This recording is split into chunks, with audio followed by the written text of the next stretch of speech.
Hey everybody, it's Dr. Eric Balkavage, and we're back for another edition of the Peripheral Neuropathy and Diabetes educational series. In today's episode 8, we're talking about the 5 mechanisms of nerve damage caused by hyperglycemia.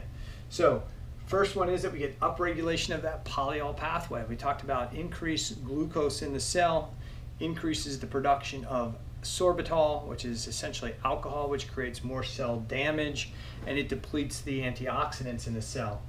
We also see hyperglycemia causes increased production of these advanced glycated end products. So they damage the proteins and affect the signaling of proteins and enzymes, creating more cell damage.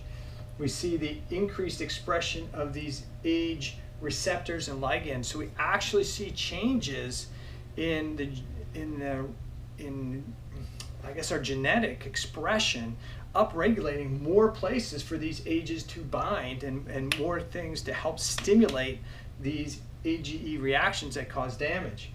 The fourth, we see increased activation of protein C kinase, which creates more disruption and damage. And then we see overactivity of the hexosamine pathway, which I'll talk about in a little further detail. And upregulation of this also causes damage to your nerves. So all 5 of these mechanisms, and I'll touch on all of these in future videos, increase mitochondrial reactive oxygen species. Essentially, they make the mitochondria of the nerve cell increase this oxidative stress, this superoxide, which creates more damage, which creates inflammation, which eventually causes cell damage, cell death, leading to neuropathy. Okay?